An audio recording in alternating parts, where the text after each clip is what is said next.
Did you know that 1 in every 100 people is a psychopath? Shocking, isn't it? But don't worry, not all psychopaths are violent criminals. Some are just walking among us, displaying some strange behaviors that we're about to unravel today. They could be your neighbor, your colleague, or even your friend. They blend in, yet their actions and attitudes can be a source of intrigue. So stay tuned as we delve into the 5 strange behaviors often associated with psychopathy. Let's start with the first behavior: superficial charm.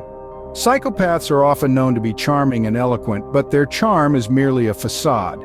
It's like a well-rehearsed act, designed to captivate and beguile. They can be incredibly engaging, making you feel like you're the center of their world. But don't be fooled, this charm rarely stems from genuine interest or affection. Instead, it's a tool, a strategy used to manipulate others. They use it to gain trust, to get what they want, and to control situations. This charm is superficial because it lacks depth or genuineness. It's a means to an end, rather than a reflection of their true feelings or intentions.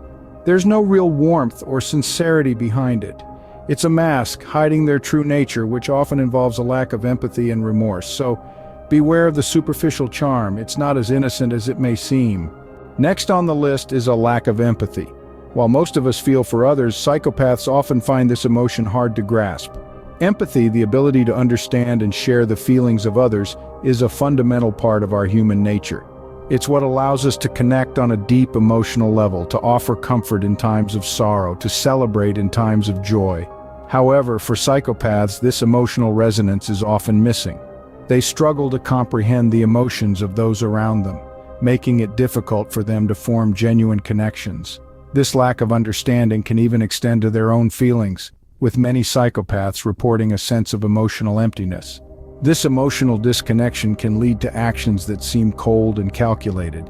Without empathy to guide their moral compass, psychopaths may act in ways that benefit themselves without considering the impact on others.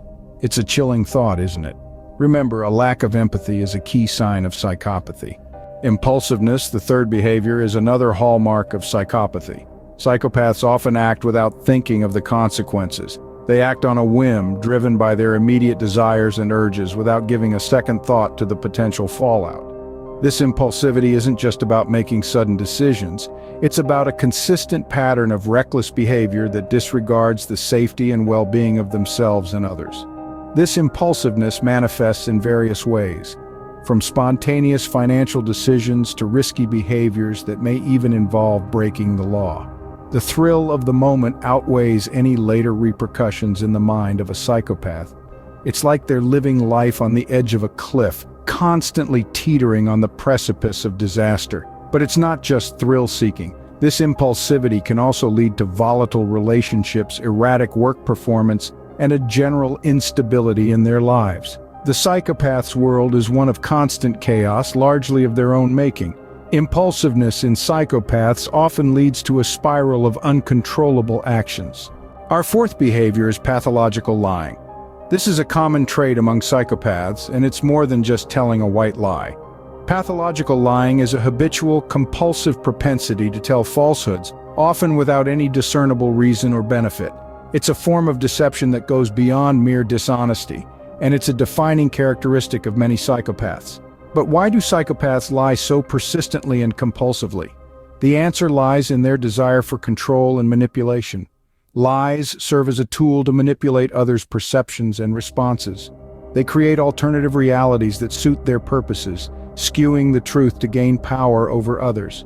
This power allows them to control situations and people, feeding their need for dominance. Remember, pathological lying is not about occasional fibbing or stretching the truth. It's about a consistent pattern of deception, often for no apparent reason other than the pleasure derived from controlling others. Pathological lying is a tool of manipulation for psychopaths. Finally, we have the lack of remorse. A psychopath rarely feels guilt or regret for their actions. This absence of remorse is a cornerstone of psychopathic behavior. It enables them to inflict harm on others without the moral weight that typically accompanies such actions. Their conscience doesn't function as ours does. They may understand the concept of right and wrong intellectually, but they don't feel it emotionally. Remember, psychopaths don't feel remorse as we do. This is what makes their actions so chilling.